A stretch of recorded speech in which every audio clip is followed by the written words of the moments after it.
Donc, bonjour. Aujourd'hui, nous avons le plaisir d'accueillir des représentants de différents TROC, donc des tables de regroupement d'organismes communautaires de différentes régions, dont M. Sylvain Saint-Onge, coprésident de la TROC Mauricie Centre du Québec, Mme Suzanne Demers, présidente par intérim de la TROC Montérégie, Hugo Valiquette, porte-parole de la coalition des TROC, ainsi que Mme Paquin, directrice de la TROC de la capitale nationale. Donc, pour débuter, je vais céder la parole à M. Saint-Onge. Je m'excuse, notre collègue aussi, Amir Kadir, député de Mercier. Merci. Alors, Sylvain Saint-Onge de la TROC Centre du Québec-Mauricie. Alors, le 28 mars dernier, le gouvernement de M. Couillard a déposé un budget 2017-2018 où on y fait allusion à un rehaussement du financement du programme de soutien aux organismes communautaires de 80 millions sur 5 ans. Toutefois, avec une comptabilité créative, le gouvernement libéral a transformé ces 80 millions en 25 millions. 25 millions sur 5 ans pour l'ensemble des 3 000 organismes communautaires œuvrant en santé et services sociaux au Québec. Le gouvernement libéral se moque de nous. 25 millions pour des organismes qui sauvent littéralement le Québec. De même, l'indexation à laquelle auront droit les organismes communautaires en santé et services sociaux cette année a été fixée à 0,7 %. Un pourcentage que nous jugeons inéquitable, alors que l'indexation attribuée au réseau de la santé et des services sociaux est de 4,2 %. Pourquoi cette énorme différence pour les organismes communautaires? Est-ce que pour ce gouvernement, les travailleuses et les travailleurs du communautaire ne méritent pas des conditions de travail décentes? Les organismes communautaires sont des champions pour étirer la pièce. C'est une belle qualité. Ça amène à être créatif et ingénieux. Mais l'élastique risque de rompre à tout moment. Le financement actuellement versé par le gouvernement ne suffit pas pour répondre aux besoins des gens démunis et vulnérables. L'enjeu du sous-financement fragilise les organismes de l'intérieur. Près de 60 % des organismes de notre région rencontrent des problèmes de rétention du personnel. Pour la moitié de ces groupes, il a fallu prendre la dure décision de diminuer les activités durant la dernière année, faute de ressources financières ou humaines suffisantes. L'équation est très simple. Un manque de financement entraîne un roulement de personnel qui conduit à une diminution des services. En investissant dans les groupes communautaires, le gouvernement investirait dans la santé et le bien-être de la population. Mesdames et messieurs du gouvernement, entendez notre appel. Aidez-nous à assurer la pérennité et la sécurité de nos services tellement essentiels. Les personnes que nous aidons sont vos concitoyennes et vos concitoyens. Nous avons besoin d'une volonté politique ferme. La décision de mieux financer les organismes communautaires est une décision politique. Aujourd'hui, mesdames et messieurs du gouvernement, nous vous appelons à vous engager pour le communautaire. Merci.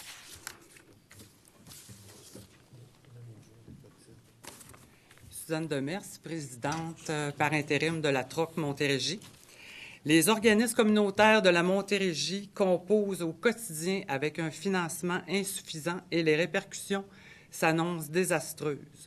Un récent sondage mené par la TROC Montérégie révèle que 9 groupes sur 10 reçoivent un financement insuffisant et qu'ils ont de plus en plus de difficultés à remplir leur mission. Le nombre d'organismes devant vivre avec une situation économique détériorée explose année après année.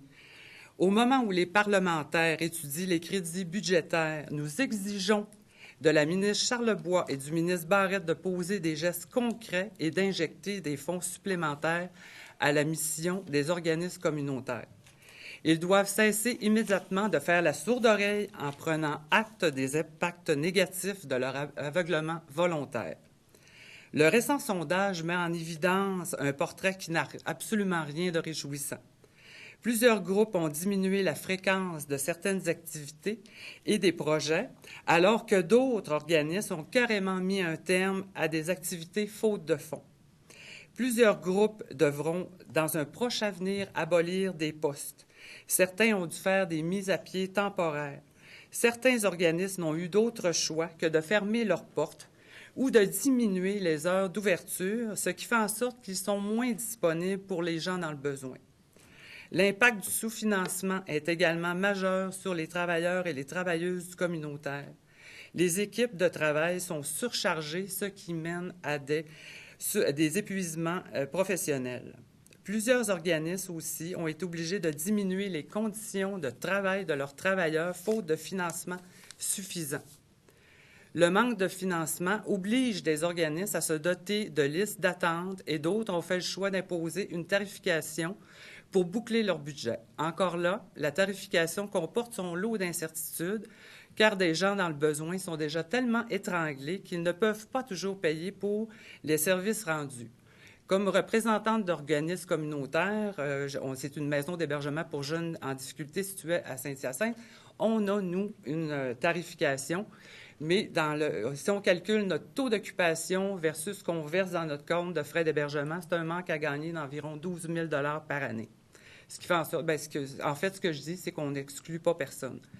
Mais notre fossé se creuse. Je me permets de vous citer quelques témoignages qui ont sorti aussi lors du sondage. Alors, le premier témoignage est quelqu'un qui nous témoigne: nous sommes présentement en train de restructurer nos services car nous sommes face à une insuffisance financière. Certains services qui faisaient tant la fierté de notre ressource sont en train d'être réévalués car nous manquons de fonds. Un deuxième commentaire: une restructuration a été nécessaire en 2014-2015 et 2 postes ont été abolis. Nous avons dû couper certaines de nos activités, diminuer le nombre d'heures de tous les employés durant l'année qui a suivi et ça se poursuit. Un troisième témoignage: nous devons demander plus d'aide aux membres du conseil d'administration qui sont des parents d'enfants handicapés déjà épuisés. Alors, ces situations et bien d'autres sont absolument déplorables et carrément injustes. La ministre Charlebois doit enfin prendre au sérieux le dossier du sous-financement des organismes communautaires et s'appliquer à redresser de manière urgente la situation des groupes qui, dois-je le rappeler, travaillent quotidiennement auprès de milliers de femmes, d'enfants, de jeunes, de personnes âgées et d'hommes. Si les urgences débordent, c'est en raison d'un manque flagrant d'investissement en amont. Pourquoi le gouvernement continue de refuser de nous entendre? Pourquoi refuse-t-il de délier les cordons de la bourse? Manque d'argent? Non, certainement pas. Manque de volonté politique? Définitivement oui. Ce gouvernement, par exemple, a vite accordé 1,3 milliard à Bombardier et a augmenté significativement le salaire des médecins. Madame Charlebois, la liste de vos promesses rompues s'allonge. Le temps est venu d'agir. Merci.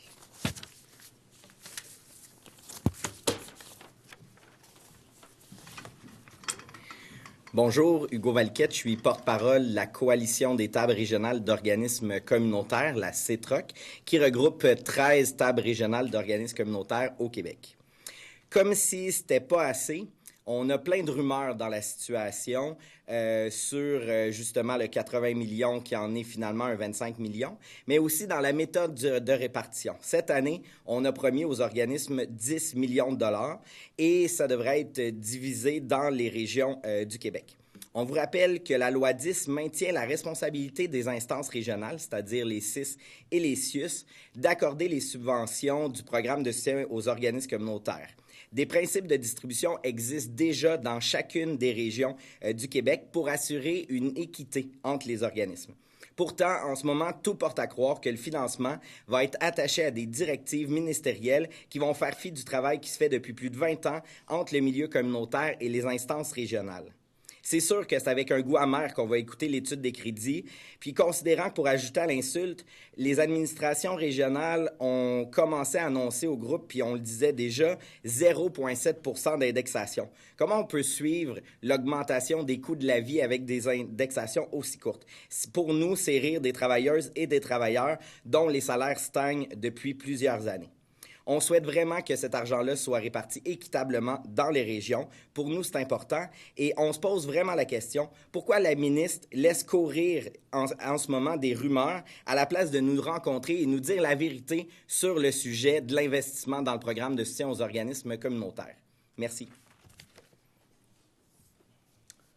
Alors, je veux d'abord, Amir Kadir de Québec solidaire, donc à titre de porte-parole de Québec solidaire dans ce domaine, je veux d'abord dire à quel point nous sommes en admiration devant la contribution des organismes communautaires au bien-être, à la santé de la population du Québec. En fait, on entend bien souvent les affairistes qui sont en trop grand nombre au pouvoir nous parler des fleurons de l'économie québécoise. bien, s'il y a un fleuron au Québec, c'est le réseau des organismes communautaires. S'il y a un fleuron que le gouvernement doit être attaché à tout moment à protéger, à développer, à appuyer par tous les moyens, c'est bien le réseau. C'est 3 000 organismes communautaires. Je ne me trompe pas dans les chiffres, ça n'a pas augmenté. La réalité troublante est qu'on a parlé de Bombardier. Hein, avec quelle vitesse, avec quelle précipitation le gouvernement répond au moindre désir de ces millionnaires et de ces milliardaires qui leur sont proches. On a oublié l'industrie forestière, où dans le passé, les millions qu'on a donnés ont surtout servi à graisser la patte de quelques dirigeants et à protéger l'intérêt des actionnaires et non pas, comme ça devait être le cas, consacrés entièrement à la protection des emplois. Mais je voudrais, à titre de médecin spécialiste, juste faire la comparaison que je viens de faire dans ma tête. Hein? 5 millions, enfin 10 millions cette année. 10 millions pour l'année prochaine, je veux dire. Pour 3 000 organismes communautaires, ça fait 3 000 $ par organisme, qui répondent en moyenne à plusieurs centaines, enfin des besoins de plusieurs centaines de nos concitoyens. À l'opposé, la moitié des médecins du Québec qui sont incorporés, chacun en moyenne reçoit un avantage fiscal d'au-dessus de 22 000 $. Ça fait 220 millions de $ par année. Faites la comparaison. Regardez l'injustice et l'hypocrisie de ce gouvernement quand il dit qu'il n'y a pas les moyens. Donc, j'aimerais nous dire à quel point nous les appuyons. Mme Charlevoix a un devoir de répondre. Comment elle peut justifier cette injustice entre des médecins corporatistes et des organismes qui reçoivent, chaque organisme reçoit 7 fois moins qu'un médecin spécialiste qui s'est incorporé en avantage direct de ce gouvernement. Et je me demande, parce qu'on en a discuté un peu, je ne sais pas ça va être quoi la décision du mouvement communautaire, mais je me demande si à un moment donné, le mouvement communautaire ne devrait pas montrer au gouvernement les conséquences de son inexistence. Si un jour le mouvement communautaire en vient à décider de faire la grève, j'avertis M. Barrette, j'avertis Mme Charlebois, j'avertis tous les députés libéraux. Ils vont voir les centaines et de centaines de citoyens qui vont venir cogner à leur porte pour obtenir des services qui actuellement sont donnés à trop bon compte par les gens du mouvement communautaire. Le compte est trop bon. Trop de gens dans le mouvement communautaire travaillent dans des conditions inacceptables pour n'importe quel employé d'un gouvernement, d'un réseau public ou simplement de groupes de travailleurs et de travailleuses qu'on respecte. Alors, il faut cesser cette mascarade. Ils n'ont pas besoin de 10 millions par année. Ils ont besoin de 300 millions au minimum par année pour réellement rencontrer les besoins de notre population. Merci de votre attention. Dave Turcotte, député de Saint-Jean et porte-parole pour le Parti québécois pour les services sociaux et protection de la jeunesse. Nous avons appuyé depuis le début les revendications pour les organismes communautaires. Aujourd'hui, nous avons des représentants des TROC. Il y a aussi une trentaine d'autres représentants d'organismes qui sont ici aujourd'hui à l'Assemblée nationale pour convaincre la ministre Charlebois de faire son travail, au fond, de faire en sorte elle devrait être la leader des organismes communautaires, de se lever au Conseil des ministres, de se lever dans son caucus pour demander au Conseil du Trésor, demander au ministre de la Santé plus d'investissement pour les organismes communautaires. En ce moment, ce qui est donné, ce qui est octroyé aux organismes communautaires, ce n'est même pas 1% du budget total du ministère de la Santé et des Services sociaux. Pourtant, le travail au quotidien fait par ces organismes partout sur le territoire du Québec fait en sorte qu'on économise dans les soins de santé et des services sociaux. Donc, plus d'argent pour le communautaire égale plus de confort, plus de bien-être pour notre population, mais aussi une santé plus en forme et en meilleure santé. Donc, au crédit cet après-midi, et ce soir, nous avons 6 heures de débat avec la ministre Charlebois. Nous allons faire la bataille pour s'assurer que les organismes puissent enfin avoir un rehaussement de leur financement et s'assurer aussi que l'ensemble des collègues députés libéraux appuient cette revendication des organismes-là parce que appuyer des organismes, ce n'est pas juste donner un soutien à l'action bénévole une fois par année. C'est de se lever à son caucus puis de dire nos organismes ont besoin de notre aide, ont besoin de notre appui. Et ça passe par un réinvestissement à la mission et en respectant l'autonomie des organismes communautaires. Merci beaucoup. Merci. Merci.